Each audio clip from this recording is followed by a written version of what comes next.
Hey, everybody. Thank you so much for joining me on Coaching Call. Today I have Jim with us. He is going to talk to us about business and how we need to step it up, right, people? Jim, welcome so much to Coaching Call. How's your day Yeah, going so far? fantastic, fantastic. It's a Ex- good, strong day. Looking to end the week like a champ, you know. Yeah, definitely. So, Jim, before we get into, and I know you're the founder of and the CEO of Gain the Edge, right? Right. A done for you provider of industry leading sales systems. And I love this part, unicorn sales professionals. I love that part. But before we get into all that, tell me about your passions.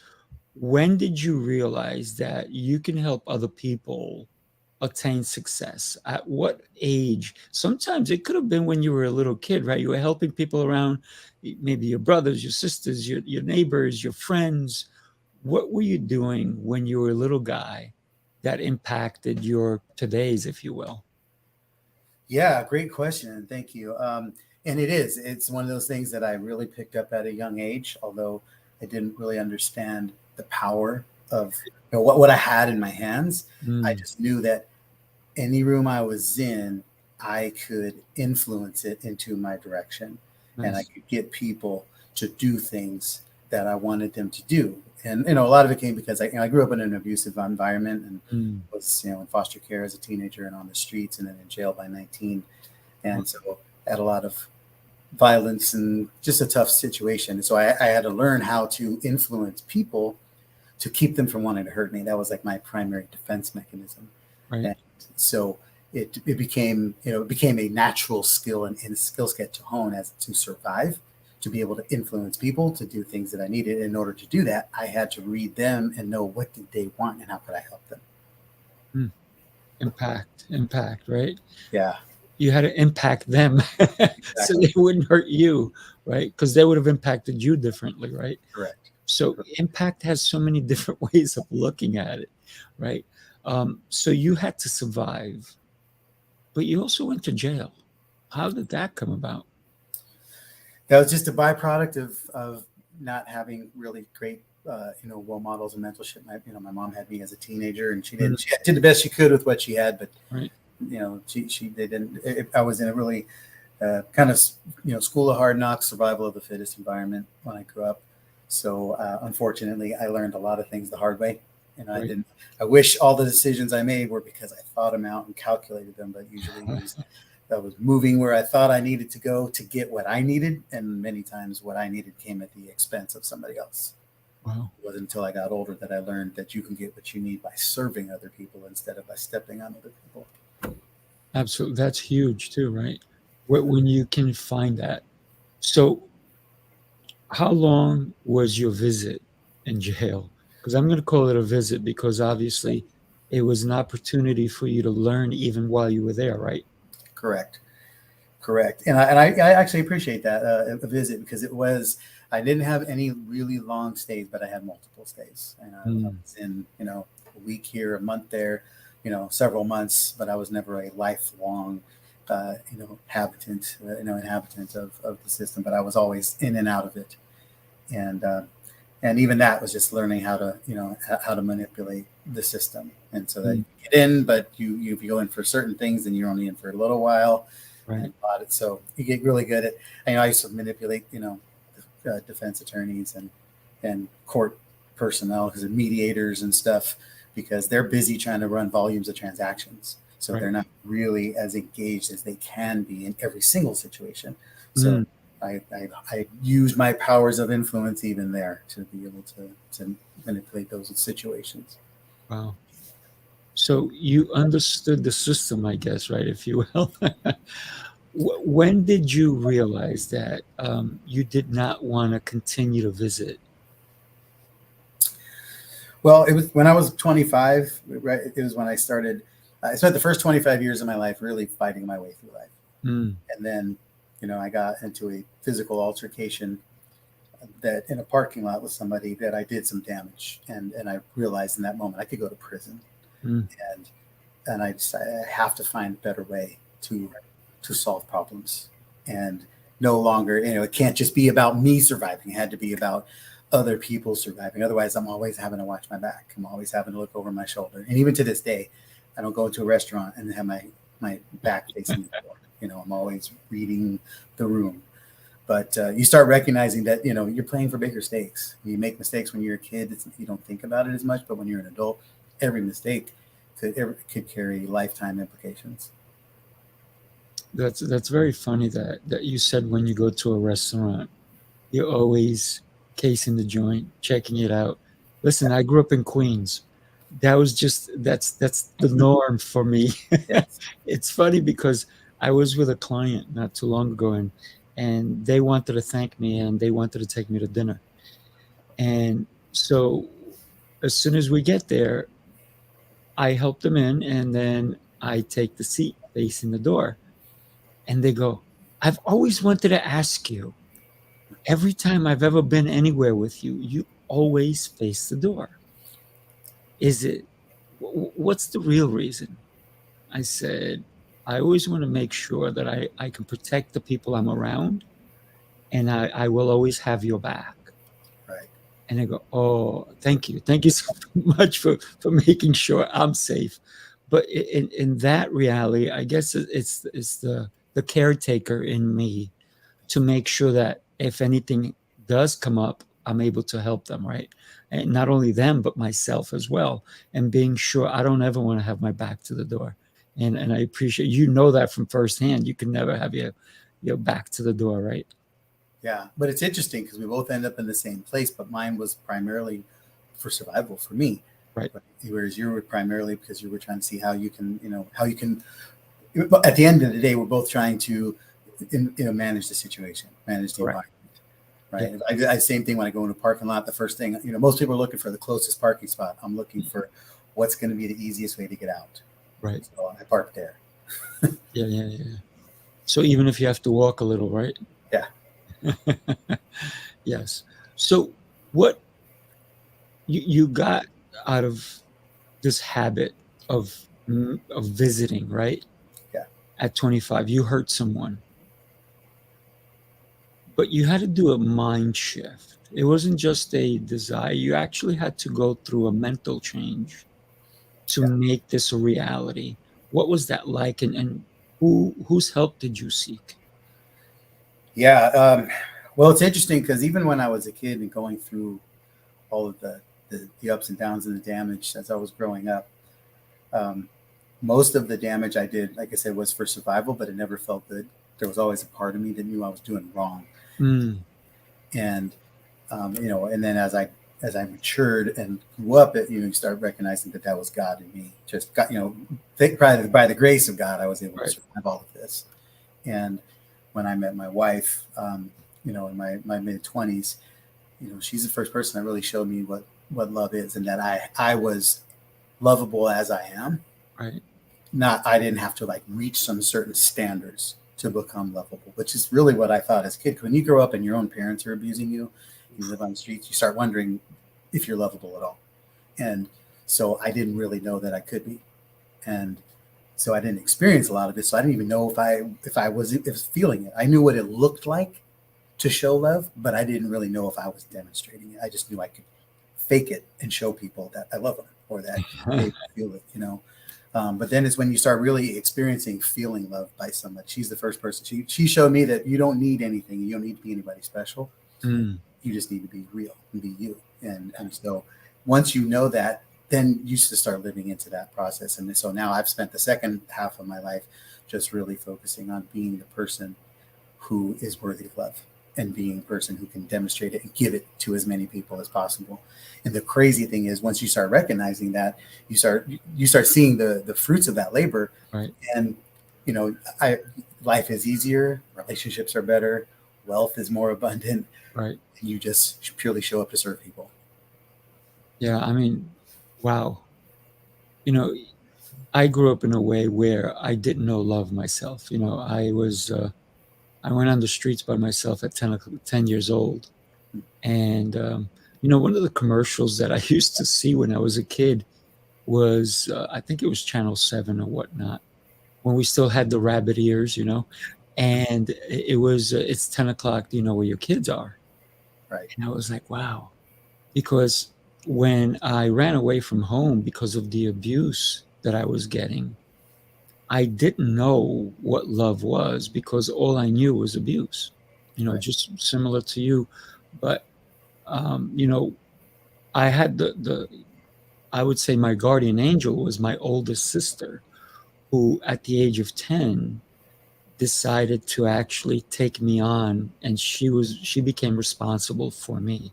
So she gave me a stable home with her husband, who she still calls herself my mother's sister, which is kind of funny, right? When we think of someone that can step in and make a difference in our lives, like your wife did for you, where she showed you true love, and that she loved you for who you are, not who you need to become. Right. And, I found that at 10 years old, but it took me a long time to understand love and for me to really feel love for other people. And you probably, tell me if I'm wrong, but you probably went through the same thing where, being that you didn't feel that love, you probably did not give it as well, correct? Right. No, absolutely. Yeah, I didn't even understand it. And essentially, I really, I turned it off Mm, because, when you're 10 years old and getting beat and whipped and whatever else, you just, I remember, turning it off. I remember making a conscious decision that I was not going to let my mom see me cry anymore. I was like, I'm not going to let her win. And so I literally just like turned off pain. But in order to turn off pain, you're turning off love too.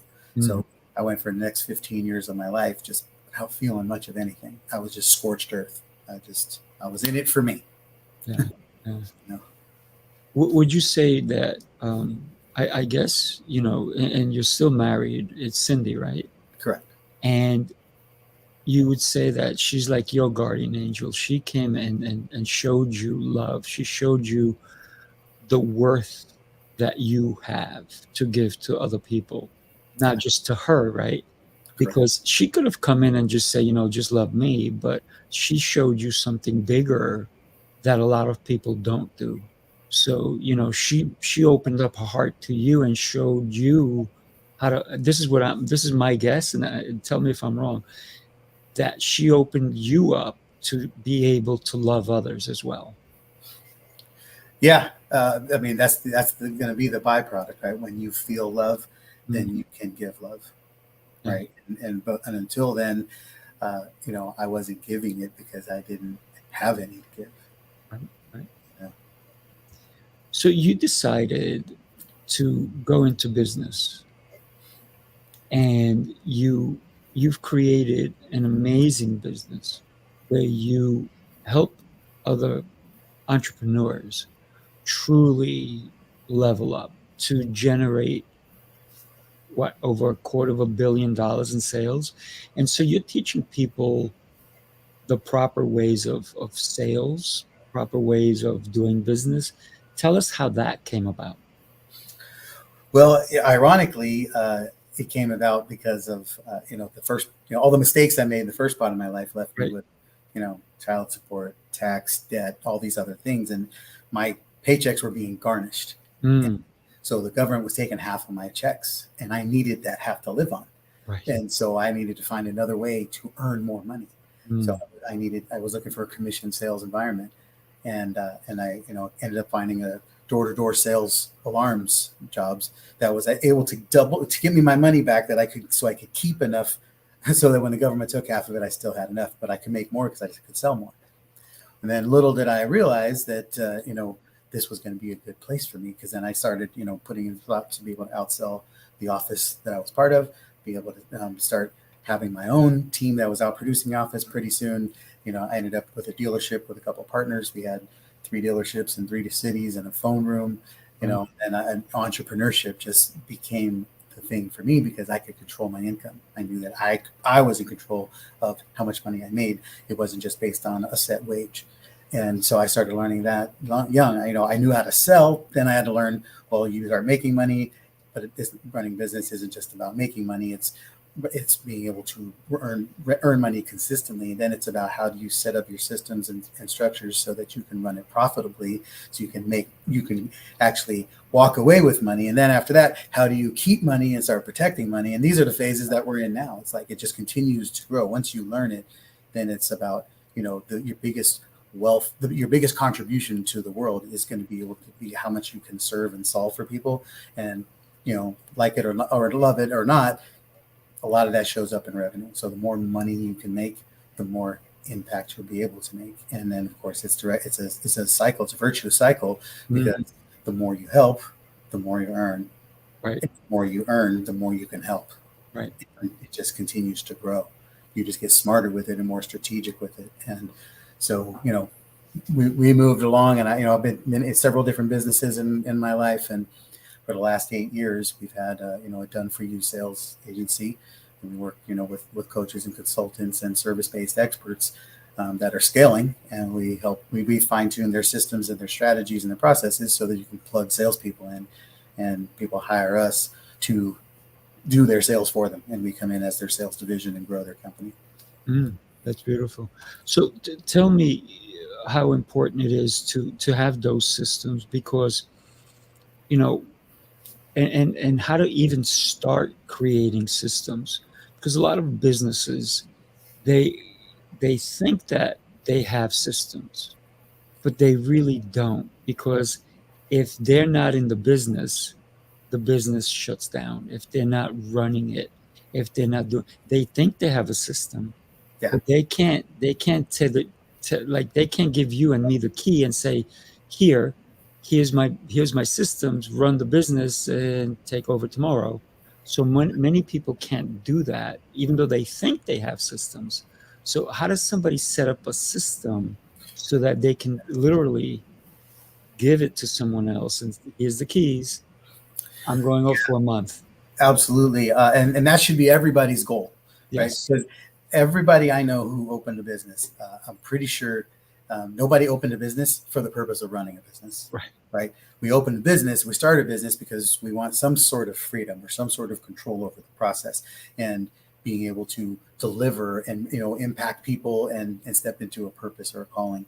But we get trapped because we start running the business, and then all of a sudden the business is running us. And so the first step is really understanding that everything you do is a system, right? Don't confuse system with automation. Like you have a system for brushing your teeth, every single one of you. You get up and you do open the lid, you rinse your mouth, you pour it on, you squeeze the tooth. You have a system. Every step in that process is part of the system. So all you have to do to start with is, just put a big circle, right? Draw a circle on a piece of paper and just draw like a line. We call them the spokes on the wheel. And every single line is a different role and a different step and process in the company. And you have, here's your sales process, here's your operations process, your marketing process, your content delivery process, your hiring process. Everything you do is a process. You may not know it. It may not be a good process, but you have a process. And so at least you can identify them. And then you start looking at which processes do you need to be involved in. And the ones that you don't need to be involved in, then you need to immediately just go inside of each one of those processes and just start writing out the steps. Here's what I do first. Here's what I do second. Here's what I do third. And usually you're going to start at the back end. Here's the result. Here's what I did before that. Here's what I did before that. Right? It's not complicated. It's not rocket science. Just document all the things you do in order to deliver that result. Now you have a system. Again, it may not be a great system, but I promise you it's better than most people's systems because they don't have anything documented. And so once you have that in place, now you can just start identifying is there, right now you're the only person that might be filling in all of those roles. Right. But once you have them all identified, then you can start seeing, oh, you know what? Raphael is a great person for me. He might be able to fill this role for me. Your tax accountant, he's on your team. He's one of your roles, or she's one of your roles, right? Your CPA, your attorney. If your mother is helping you do customer service, well, then, everything she does in her process, that's a process that you can then either for her to do or for you to replace with her, So the first best is just writing it down, document everything you do, and don't worry about how detailed, just document it. Yeah. I totally agree. I mean, I even have videos on how to clean the bathrooms because You know, you get someone coming in, and you ask them, "Do you know how to clean the bathrooms?" Of course I do. Okay, let me see you clean the bathroom, and then you give them the leeway, right? And then you go back and you check the bathroom, and they didn't do a couple of things. I'm like, how come this is like this, that's like this? And they're like, oh, yeah, I have to do that too. Yeah. Right. So a lot of times I don't even anymore. I don't even say, "Do you know how to clean the bathrooms?" I'm like, this is how it's done, Right. and you could have done it 20,000 times a different way, but this is how we do it. So Yes. it's creating the systems of how you need to do things. Now, don't get me wrong. For me, if someone says I have a better way of doing it, yes, I want to know. I want to know about, right? Don't you, Jim, always want to know a better way of doing things? Because Always. can we streamline our systems? Definitely. Right. Definitely. I mean, we should always be seeking that, and that's part of what gives people greater personal worth is if we have feel like we have more to contribute. So when we provide the opportunity for other people to Mm. improve our process, then it will give them a greater sense of fulfillment. So, and then the more you can do that, the more you give people opportunities to achieve greater fulfillment under your roof, the Right. more comfortable they'll be there, right? And then the harder they'll want to work and the more they'll do for you. And a matter of fact, something that's really important that we talk about a lot in our company is every single role, even the person who cleans the bathroom, needs to understand what's the purpose of that role and how does it serve the company and your customers, so Mm. they understand that it's important. It's like if somebody's building technology, if someone on your team is building sales pages or building booking links, that's not just a task. They need to understand that that's part of making sure your sales team is ultimately equipped to serve clients. If you're cleaning the bathroom, it's because you're delivering a wow experience for everybody who walks into your building. Or you have to make sure that every role has a clear and defined outcome towards serving the team or serving the company or serving your clients. Yeah. So you talked about online, right? And that's where your baby is now, right? You are helping people to create events online Yeah. where there's so many things. A lot of people think like, oh, it's easy nowadays. Yes and no, right? Because there's so many details that go into it. The way we have to first schedule all the scheduling, making sure everybody's on board. Whatever it is, there's so many components that go into it, right? Would you mind sharing with us just like some of those components? Absolutely. And, first of all, we define an event as an educational experience Yeah. that leads to an enrollment opportunity. So anytime you're teaching, right, you're teaching people, and the goal is to help them get clear around one specific problem. And if you can, in that event, whether it's a webinar, a coaching call, a 3-day conference, whatever it might be, get them to a specific outcome. Mm. And then that specific outcome, no matter what problem you understand, write this down. This is writer down. Every single solution comes with it a new problem at a greater level, Yes. right? If you help somebody solve lead generation, fantastic. Now you've given them a new problem. They now have to solve how to make more sales, right? If no matter what you're providing, you're solving one problem, but it's opening a door to a new problem, which is always a great thing because then it's either another problem you get to solve or a partner you get to bring in who they can solve for, right? We work with a lot of different people. We marketing companies, et cetera, work with us. They generate leads. We close them for our clients. Now that we start closing more clients, most of our clients need operations support because they need someone who's going to help them build more structure into their company so they can serve more clients. Or maybe they need hiring solutions, right? Because now they have more people to serve, right? So no matter what problem you solve, you're always going to be starting a new one. So when you're doing an event of any kind, get crystal clear as to what is the problem you're solving in this thing. You might be teaching them 10 different things, but at the end of the day, you should be solving one problem, one clear outcome. And then you'll know what you can sell them to move them forward into your world, right? And so the biggest challenge for most people is we think we have to teach them everything we know. and you don't. It's actually less is more. Teach them how to solve one thing specifically, and they will be so much more appreciative because they'll actually be able to take that and put it to work instead of you teaching them 100 things that they'll never remember and nor will they figure out how to solve. They'll just be overwhelmed, and then ultimately you won't really help them. Right, right. I love the idea of the one problem, right? One solution. Right, Even though, and I like the idea. Listen, right? You don't want to give them a full meal. You want to give them a taste, right? right, And sometimes that taste has to last, right? Because it has to last long enough for them to say, I really want more. I want more of that, right? No right, matter what it is. Because otherwise, how successful will your event be if you don't have people saying, I want more? right. And it's also it's you got to be careful because one of the things that I hear all the time is give them what they want, right? Serve them what they need. Um, and because most of the time people don't really know what they want or they can't really identify the problem. You're the expert of the problem, so you have to actually know what they need. Mm, Right? So somebody says, "Yeah, I want to make more money." Like my people come to us all the time. I need salespeople. Okay, they think they need salespeople, but most of the time, what they need first is they need an offer that doesn't suck. Right? Most people have an offer that isn't clear, not compelling, and doesn't suck. So you put salespeople into that process, and they're not going to be able to be effective either.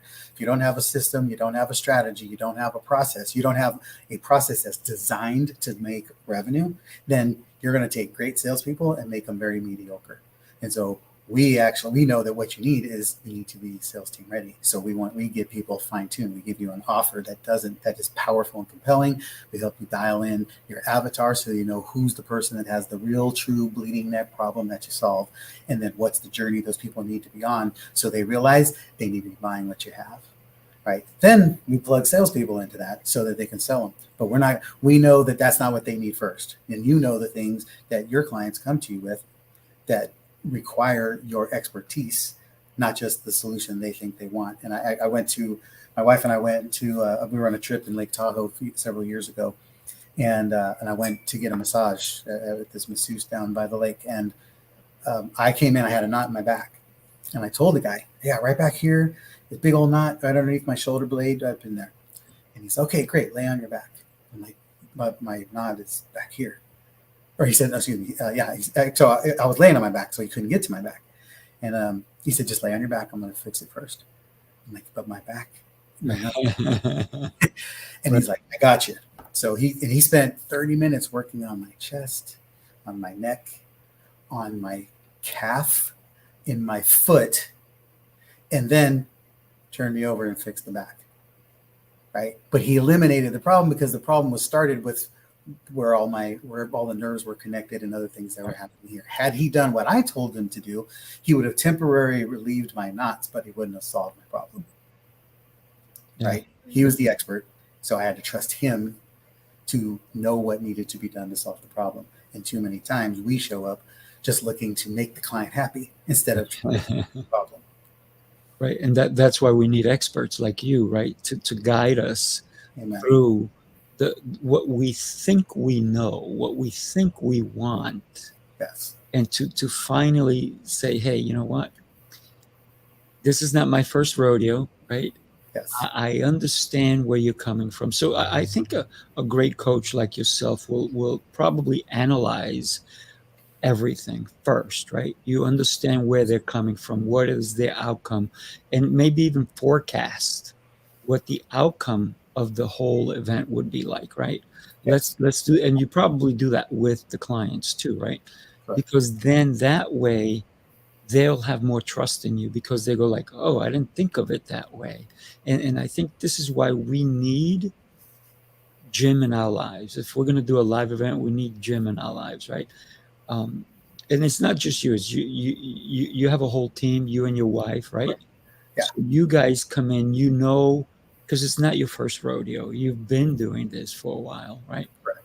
And so there's so many components that truly come into. And how big an event do you guys handle, by the way? We have one coming up next weekend. Actually, that's should have about 1,100 people. We have another one coming up in a couple of weeks after that. There should be about 7,000 people. But Mm, then we also do events that are more intimate with 100 people or less. right. And so it's just really setting the right. You don't need a huge event to have a huge outcome. Right. Right. So it's just making sure that you're positioned really well. You have the right people in the room as opposed to how many people you have in the room. And then you're going to have a captive audience for whether it's a 1 day, 3 day, whatever length of time you're with them. And in that time, you get to shift the narrative. You have a captive audience to show them how the world works in your world, see Mm, the world through your lens. So that because you don't want to have an environment where you're reminding people of stuff they already know. You right. want to show them a new perspective so that they go, wow, I never thought of it that way. And now that they're thinking of it that way, if they want more of that, they got to come to you to get it because you're the one who has that perspective. Right. Right. It's all about perspective, right? Yes. So how does somebody put an event together, and how do you, like you told me there's an event coming up and it's got 1,100 people. Yeah. Are these paid already, or these are people who promise to be there? Because we always get the, yeah, I'm going to be there, right? So how do we secure, like you have another event for 7,000 people? That's a lot of people to be handling, right? Right. How do we secure that they're actually going to show up? Is it ticket sales? How far are you forecasting this so that people can say, you know what, this is an event I want to go to? And do you do it 3 months out? Definitely not a week before to get 7,000 people, right? Right. So depending on the size of the event, how far in advance do you have to start to set things up, to start marketing, to start even getting the players involved? Well, the three main things that are going to determine the length of time and how much you have to put into it ahead of time is if it is a seasoned audience, a seasoned offer, and a seasoned event. Meaning, if you've done this event before, you've done this offer before, and you have a big audience that you have influence over.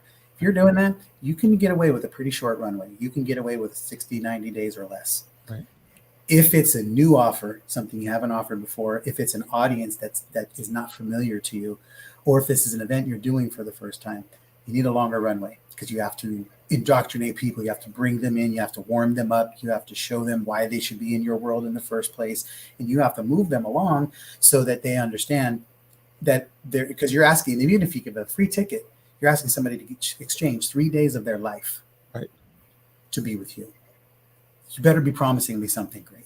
Mm-hmm. If I don't know you. Now, if I know you and I've been following you for a while or I bought other things from you, then you don't have to convince me as much because I'm here. I'm in for it. Right. But if you're running cold ads or promoting to partners and you have new people in your world, then with a new offer and stuff, then you might need 6 months to put this thing together. Now, you don't want to be too far out because then people don't remember why they even booked and why they should show up. And in the virtual world right now, the closer you get to the event, we're seeing 30 to 50% of sales come in the last week to 10 days before an event. And so because people just are not committing to things until the last minute, because they're always looking for like, well, let me see if something better shows up or whatever. If it's an in-person event, it's different because they got to book travel, they got to book flights, they got to do things. So they need to make commitments early. Right. But in a virtual environment, that's not the case. So Right. you can't give up. If you want 100 people and you've only got 40 and you're still 2 weeks out, do not be discouraged because you're going to see probably that double that revenue or double that attendance over that last couple of weeks.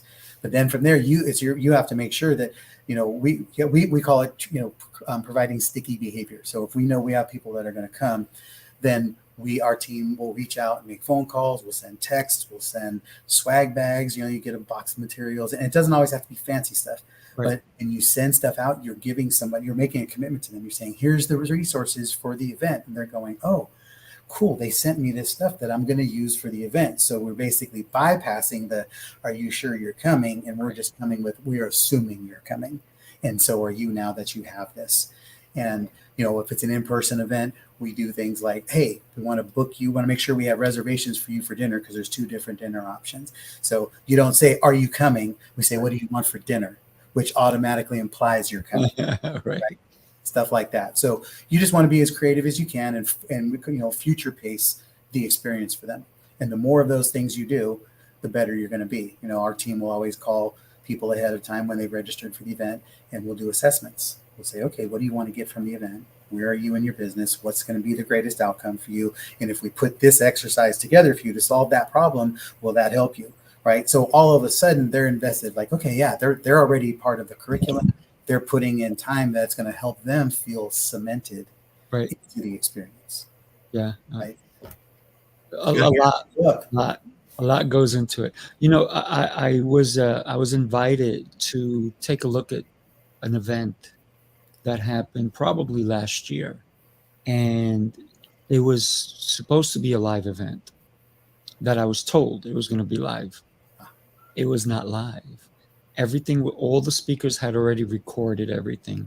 Nothing was live, Right. and it was like, behind the curtain type of deal. And I'm like, wait a minute, you guys told me this was going to be a live event because they had wanted me to be in the following one. Right. And I'm like, okay. So they gave me a ticket. They said, come take a look. This is what we're doing. And it said, we're going live at, I think it was, I think they were in UK time or something. And they were going live at 7 a.m. Eastern time, which I'm in New York. I said, okay.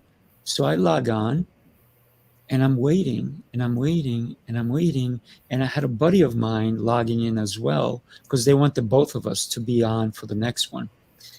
And we're like, we call each other and we go, what's going on? They're like, I don't know. So we send an email to the guy who's running this whole thing.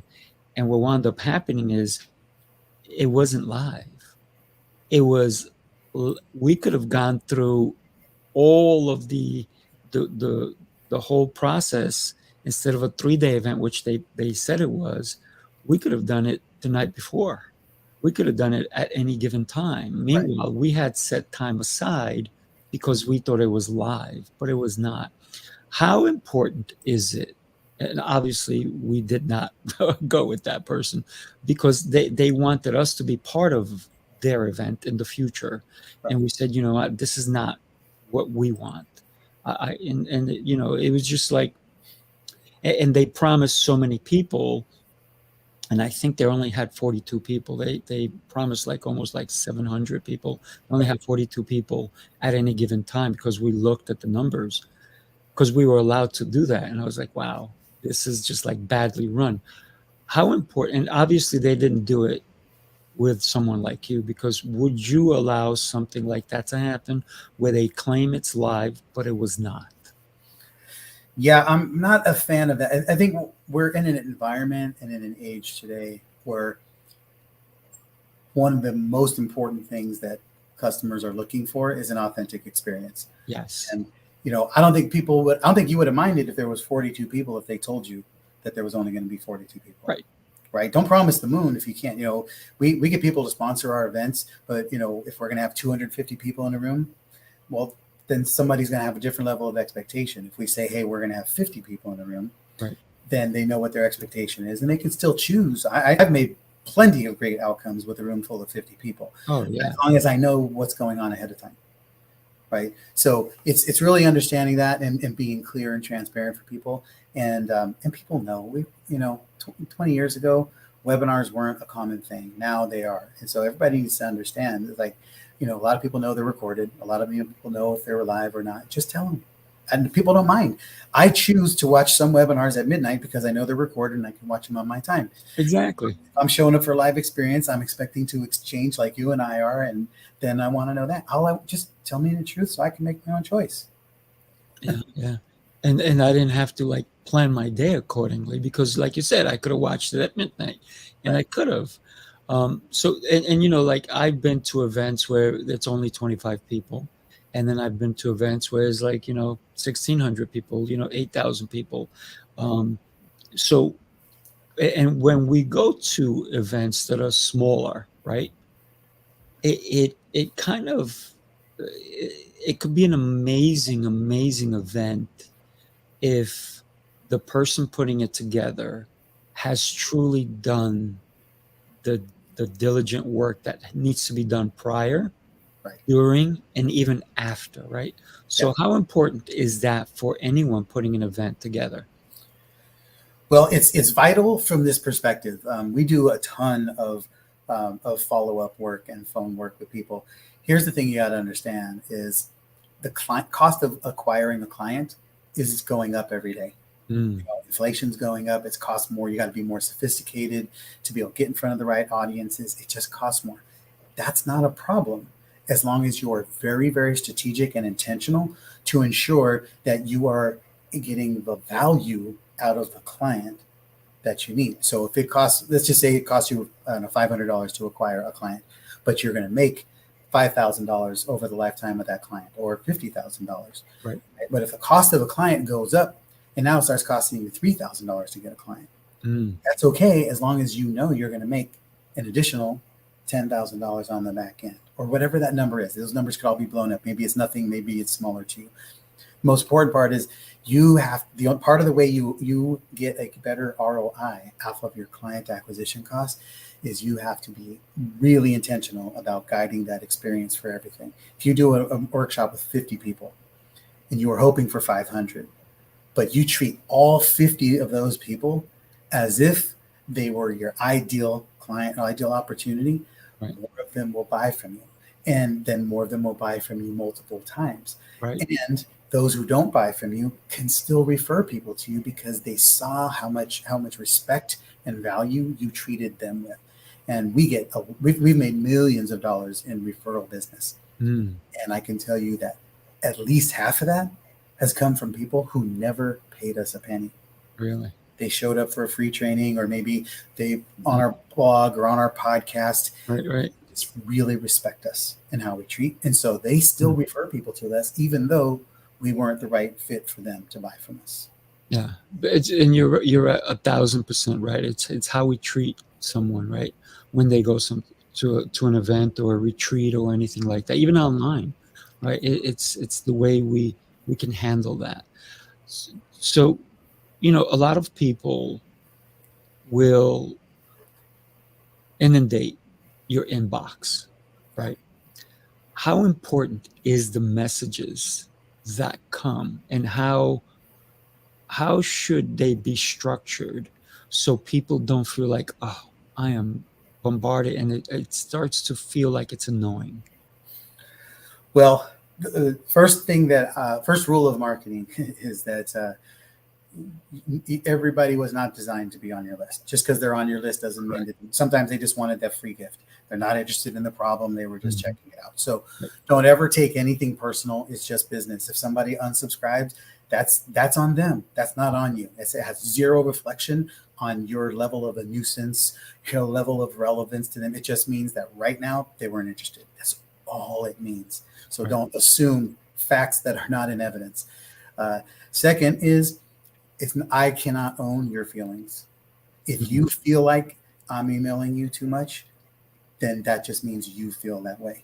Right. And it's my job to ensure that if I'm going to email you that much, that I have relevant value to deliver to you. Yes. I can't just be in your inbox promoting stuff. I need to be in your inbox delivering value and letting you know that I get you, I understand you, and I have something of value for you. And that's your responsibility, is to, you're quite honestly, your inbox, the email list you have is really the only marketing asset you own. You don't own a Facebook platform. You don't own social media. You don't own anything except your email. So you treat those people like gold. Oh, yeah. Treat them like gold. And I'm not a frequency person. I don't have any issue. You send them 5 emails a day, send them 5 emails a month. That's up to you. I think the more you send to people, the only thing you have to ensure is that it's of value. Because if people want to hear from you, they will read your emails and they will open them. If they don't want to hear from you, then they won't. It is really that simple. So your job is to be as relevant and valuable as possible. And, we try to be as clear as we can on the people who come into our list, because we don't want you on our list if we can't serve you. So we want, don't try to get thousands of people if you can get hundreds of people who are absolutely perfect for you to serve. I love that. And especially when you talked about the value, because, and I've gotten both of those emails, right? The one of just like, hey, it's happening. This is happening. That is happening. That is happening. And there was zero value. And I was like, yeah, I already put it on my calendar. I don't need this anymore. And then there was other ones. It's like, this is happening, but let me give you something in return for your time, right? Or let me give you this valuable thing a tool or whatever it is. And those emails were easier for me to look at than the reminder emails, right? But how so what I'm trying to get at is when we do send reminder emails, that's when we also have to send the value too as well. Yes? Yes, and value comes in many forms. Sure. Sometimes value could just be a very clear message. It Mm, doesn't mean I got to teach you a new thing today, but it correct. can mean there's like, well, just remember this: there should always be a trade-off in their favor when Hmm. they open your email, Right. Yeah. Yeah. right? So and then how important is follow up after the event? Follow up is everything. Follow up is what says is what says that you chose to spend time with me, and I'm showing you that that time was very important to me, and I'm glad that you spent that time with me, and that this conversation is not over. Yeah. Whether you bought from me or not, I'm still here to make sure that you win. And because too many times, if you show up at my event and there's no follow up, it still could have been a great event, Hmm. but it's literally as now you've minimized it to a transaction. Right. Oh, I showed up, I did some stuff, and now I don't matter to them because I didn't buy from them or whatever. Right. Right. Um, you want to demonstrate that your time was so important for you to spend with me that Right. I still, now we've had a conversation and now I have more value I can add to that Right. conversation. Right. Right. So you always want to make sure that you have the biggest reason people don't follow up is usually because they don't know what to say. And then if they do know what to say, they don't have a system to ensure that they can continue to say it. So it's not rocket science. It's just you have to ensure to do it. So first, what is the event about? What is the problem it's solving? What are the things you're introducing into their world? So Mhm. that then what's the relevant conversation to continue with? If I'm teaching you some new concepts about building sales systems, well, then I have to assume you're still going to need some reinforcement, some education, some encouragement. So my post event engagement should be around more system structure. Hey, if you haven't tried that, try this one because this could add to the exercise we taught you. Or, hey, I'd love to hear what wins you're having because I know Mm. you're implementing this new stuff. You're literally building a relationship with somebody. So just treat them as if you would if we were just talking every day, Yeah. Yeah. right? And then it becomes more interesting because they know that when they open your email, there's something important in it. And if you say, hey, we have a Q&A call on Friday, they know they should be there because they know you're going to teach them something great, right? Because you're demonstrating value all the time. And then when you do, they may not always open your emails, but they know that when they open your emails, they're going to get something they need, Yeah. something worth consuming. And so it is vital because then when you do that, when you know what you're going to share, then you just build a system. You document the process and you ensure that here's the 10 things that I could share with people post event. And I send one out every 3 days or every 7 days or every 3 hours, whatever it is you're doing that you, as long as it's valuable, they will continue to do so. And then inside of that, don't commit yourself. Part of the reason people won't follow up is because they don't know what to say. They just keep going, hey, how you doing? Have you changed your mind? Right. That's annoying. Nobody wants that, Right. right? But if you're valuable, and inside of that value doesn't always have to be you creating something. I could send an email to my list saying, look what Raphael sent for me. I wanted to Mm. share it with you. Guess Right. what? Value. And I didn't have to create it, right? Third party relevance, right? You could say, hey, Tony Robbins or Elon Musk. Look what Elon Musk said about sales and coaching. If Right. it works for him, it might work for you. Something to think about, right? So your third party validation, you're sending things of value to people. It doesn't matter who created it. It just matters that you're the one who creates the context for it and shares it with them. Yeah. I love that. I love that. So, how important is communication during the event? Because I was at an event recently and they had an app, and with the app, it kept everyone engaged. And there's so many different apps now that do that, right? Yeah, Because they had contests, they had meetups at the event, right? right. Things that they didn't even put together, but they had people, the the people who were attending it were able to create their own meetups. Hey, we'll meet and have lunch here, or we'll do this. So I thought that was really cool and engaging, and it kept everybody in the thought of, I'm having a great experience. Not only am I learning from all these different speakers, coaches, and meeting all these people, but I am engaging, and now I have things I can do. There's activities that were, because in the past you go to an event and they have, like, from 8 till 5 o'clock, there's all these speakers.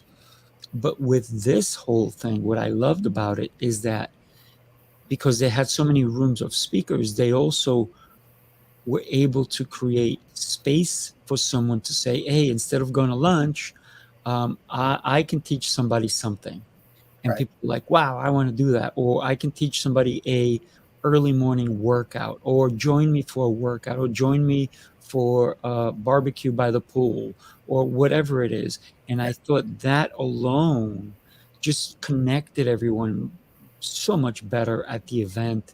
And I think it was just an amazing event. And that definitely brought a lot more value to, I think, the event itself, rather than the dry, boring, here is a piece of paper with the layout of the rooms and what speakers are in it, right?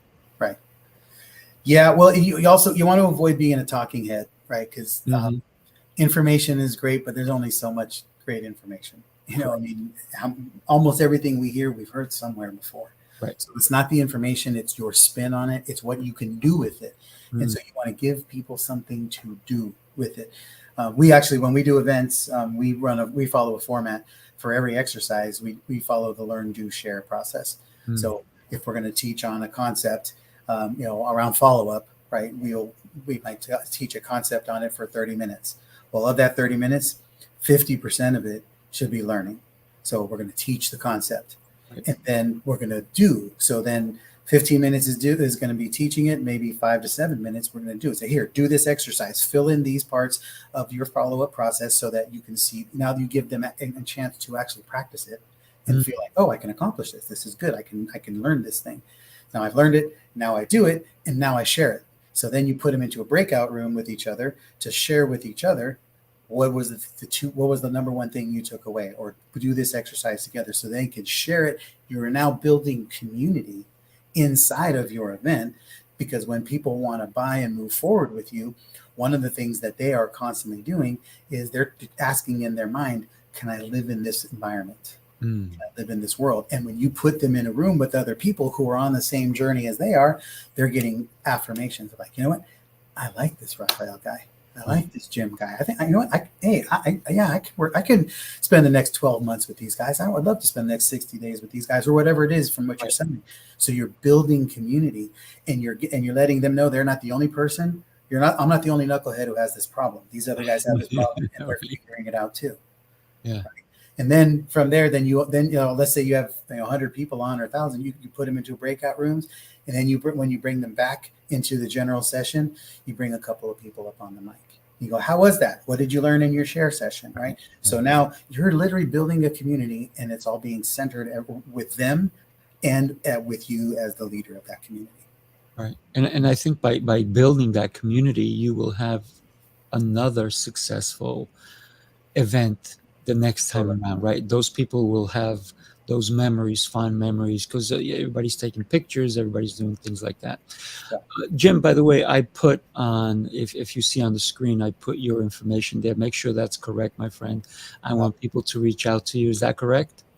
Yeah, that's our 29 online events. It's a resource that we giving away. We do a lot of events, and we spent so much time. We spent years doing in-person events. I've done 30 years of doing events, trade shows, etc. But when COVID struck, we started doing virtual events, and a lot of people were like, how do I make money online? Right. So what we did was put this resource together. It's got 29 profitable online event ideas, all things that we have done to make revenue. It also is attached to a series of videos and some assistance and resource that is me unpacking those different resources. And then I think at some point it invites you to a workshop. And so make sure you follow that series all the way through. And again, any of the emails that come in, they're us giving value to you and us inviting you to learn more about us and come, take a deeper experience with us. So Oh, that's awesome. So yeah. when do you have your workshops, Jim? We do monthly workshops every Month? month. They're either focused on events or building sales strategies and systems. And so something that we always encourage you to stay in the loop on and keep your head out for, because we usually there are half-day workshops that we do every month, and we're literally trying to make sure everybody understands what are the parts that are necessary to build a company that is ready to scale. Mm. So here's the big question: is it live or is it virtual or is it both? Great question. Distinction. Mm. It's live and virtual, because live versus recorded, virtual versus in person. Mm. So a live event is something that is actually in the moment, or versus virtual is still live too. But in person is the key significant differentiator. Our monthly workshops are virtual. Our quarterly events are live and in person. Mm. And where do you hold those, by the way? We're in Nashville currently, so we do events here in Nashville. Yeah. And depending on what's going on, we do them in Southern California, where it's always nice and sunny and awesome, warm. So we left California because it got a little crazy, but yeah, Nashville, because it's a hot spot. It's a destination. Apparently, it's a big bucket list place for a lot of people. When we say, "Hey, we got an event in Nashville," like, "Oh my God, I've never been to Nashville." I'm like, You know what? I think yeah, just let me know when it's happening. If my schedule is clear, I want to come in and hang out with you. Definitely. Yeah, absolutely. Yeah, definitely. We love that. We do have a big event coming up in October. It's virtual. It's virtual, but we have in studio. We have some VIP tickets that people will be able to join us in person in the studio for a handful of people and get a personal experience with us while we're doing the event. So I'll definitely share more of that with you. And that's our Sales Team Ready Live event that we are helping people build their systems identified so that they can then start putting sales team in place to make that happen. Nice. Man, would I love to be a fly on the wall? Yeah. In person. Yeah, I love when and that's why I do coaching call, because it's extremely obvious to me that you are very well versed in what you do, right? You're helping people, you're a coach, you're a mentor, you are making a difference, and you're impacting so many people. And that's why I'm so happy that you took the time to have this time with me and my audience, so that we can make our events even better, right? To understand that we have to be givers always, because when we're looking for a handout, it it doesn't play the same way as when we're looking to serve. And Right. you've been saying that the whole time, and I've been listening, right? I've been grilling you too. So, but here's the thing, right? That's what's fascinating to me when I talk to someone like yourself, who is giving, who is making an impact. That's what my show is all about. And that's why I got to be honest, I'm addicted to the show, because I get to talk to people like you. So thank you so much for being here. Is there any other way that someone can reach out to you and maybe even get you to, coach them or help them along? Yeah. Actually, if you will, let me get you here. Sure. If everybody got a cell phone, I'm assuming you do, or you live in a third world country, maybe. Pull out your phone and open up a browser and type in JIMP 360.com. JIMP360.com. Okay. And that should take you to a site. Pull and get those browsers. Who's got the fastest internet, right? It should take you to a site that looks like that. You can see it. There we go. Right. And if this site has a bunch of different. Is that right? JimP360.com. Yeah. All right. All right. Let's do it, people. Let's So do open it up, and it's got all the ways you can reach me. So you can reach me on your term. You can reach me on LinkedIn, Facebook, Instagram. You see our websites. Check out some videos. We're always updating this. And then, but you don't need to do that stuff right now. At the moment, push the button on the top right that says contact. Click on that. The top button there it says send text. I want you to send a text to me. It says with your name, in your email and say that you want anti-closer, and I will shoot you a presentation on the anti-closer sales system, so you can start getting to work on setting up a system that does not require closers for you to make sales. I'm happy to give that away for you. But at the very least, just reach out and say hello. Let me know that you found us here on the Coaching Call podcast with Rafael, and I'll be happy to help you out, answer any questions, and start guide get you into some of our free resources and communities, because we're here for you. If we're not helping you, we're not doing what we're supposed to be doing. So, Yeah, I love it. I love it. What one before you go, one of the things that, like I said, you are impacting people, and I'm so happy that you took the time to visit with me, if you will, right?